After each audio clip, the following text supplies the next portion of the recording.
So hello, welcome back guys on my channel. So what do we have here? Prydwen.gg is already released the Arknight Endfield tier list, which is the most awaited game of 2026. So it is not even a really unexpected thing from the Prydwen.gg. Well, they were holding it off to before releasing like 2 days or 1 days ago. By the time this video is released, I guess you are already been re-rolling hard for this game. And there is a twist. In this game, re-rolling is pretty much unique. So first and foremost thing is that Prydwen.gg has a really massive name in the gacha community because they do not even cover only one games of tier list. They make so many other games of tier list, more than 10 games, and all those games are really popular. As you already know that sometimes they just create a controversy between the gacha communities and people are really angry about their take. So they are not universally correct when it comes to making a tier list or when it comes to placement their favorite characters. So in that case, all I want to say is that don't take it as a seriously, take it as a grain of salt. Besides than that, it is a pre-launch tier list. So the number of people who already test these things, it is from the beta testing, and beta testing does not hold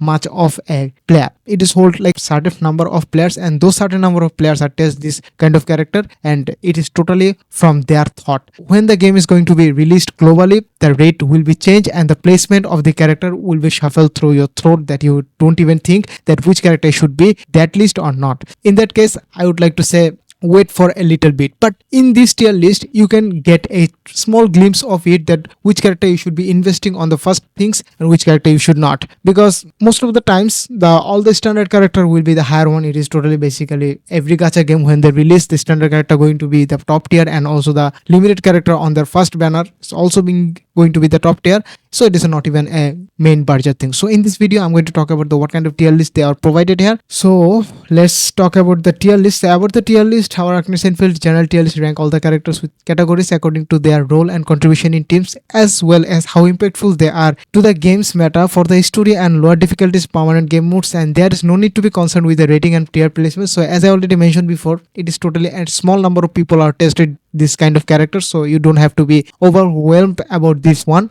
By the time when the game is released globally, the change will be happen afterwards. So players should be able to comfortably clear such types of content with, so as long as team build is built play correctly based on play within the most recent beta on public information pertaining to 1.0. The current hardest content in this game is a Umbrel Monumentum. Well, I guess this is one of those MOC or like an end game, just like the Spiral Abyss and also Tower of Adversity. You know what I am trying to say. So this is the game mode that is the criteria that tier list are constructed around for the time being. And it is important to note that in the beta, this mode only required a single team to complete and wasn't challenging to achieve maximum rewards. Okay.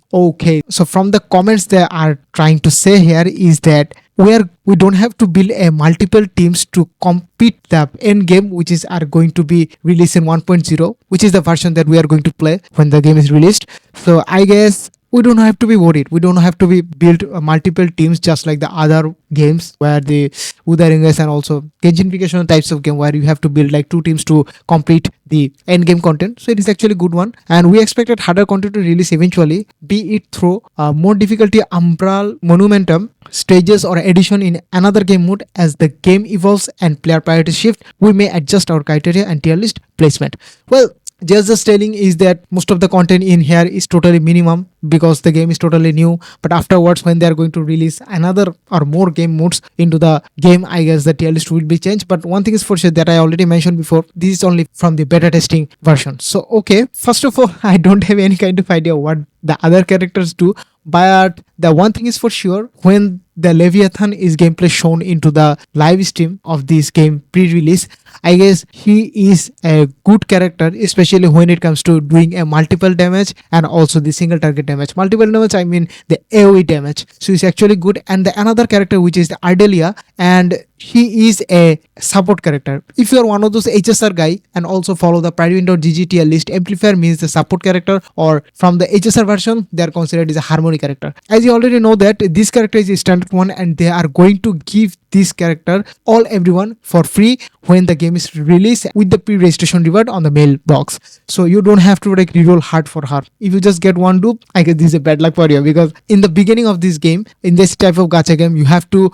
pull a multiple like 6-star character. The more character you have, the more variety you will have in the end game. So she's actually a good one. And the second character, which is the amplifier in here, is the Antal. Okay, this one is a 4-star version and he is considered as a tier 0.5. But other tier lists that I already followed into the Facebook and other communities from the Arknight Enfields, they consider him as a tier 0. But Prydwen.gg consider him as a tier 0.5. Okay, that's a bit of interesting thing. And the support damage, which is considered as a sub DPS, which is the Pograni Chinik. Okay, sorry, my bad. I just cannot even pronounce that name. It is funny actually. What is the name again? Pograni Chinik. Okay, most of the people think this character is a good one, but I don't think so. It will add any kind of value. And also, when I try to check the character tier list through this review, as you can see that they didn't even add it here. They are trying to add it for the when the global is released and more testing going to be happen afterwards. So our first character, which is the Leviathan, basically she is going to be the tier 0 and she is the first on the roadmap of limited character that they are going to release afterwards. There are other Gilberta and also the Von Hay are going to be released, and this is according to the schedule of the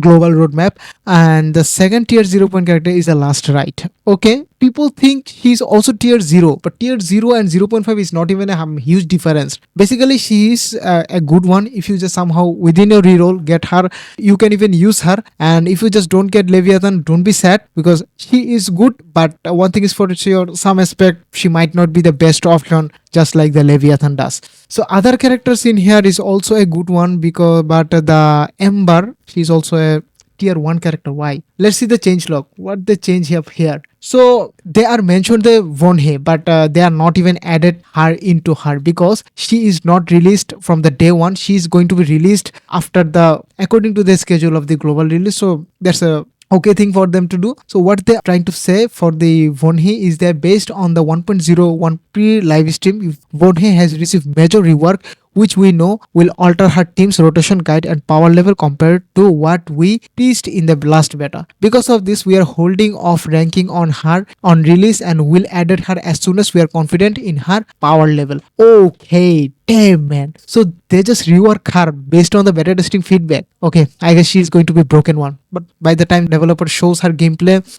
she's actually interesting one, and she is going to be the another most powerful sub DPS in this game. Okay, Aviana has a high damage potential but requires correct deployment position around her thunderance in order to be able to recall them in a way that hits most enemies. If you fail to do this, her damage, stagger and energy recover will suffer and affecting her performance significantly. So basically, as you can see that this is the some kind of a basic small review that there are things they need to do. So other character review is still on hold. When the game is released, the review will also coming up right after that. So for the Gilberta, what they are trying to up here is that they are going to make her as a watch list, because after testing, when the global version of Gilberta is released, people are going to test so much, and they are going to see if they are like make a changes to just like Von Hay into this game or not. So Gilberta main meta team is the last beta was alongside Von Hay, whose team are up in the air after her rework. Outside the Von Hay, Gilberta doesn't have a clear team. She excels in over Ardelia. What's Ardelia? Okay. Her kit focus on boosting Artemis and other 3 main elemental crisis, Leviathan and Aviana, and also Last Right. Usually all prefer focus to mono element and infliction of heat. Okay, so basically what they are trying to say is here that just like Von Hay, they are also rework Gilberta, and they are not even sure should she be tier 1, but based on the beta testing, they just put her into tier 1. But after the testing of global release, I guess she could be higher up and also beat down the Ardelia, which is the free character. So that's a good pretty much a pre-launch tier list. Don't be like a very serious about it, because when the game is going to release, when the people are going to test so many new things, I guess the tier list is going to be juggled between them. So I guess that's all for this tier list video. I hope that you already like it. I didn't even give you any much of information because I am not a beta testing player. If I was, I would give you details through from my own experience about these all the characters and all the other things. I hope you enjoyed it. If you enjoyed it, leave a like and also see you on the next video. Peace.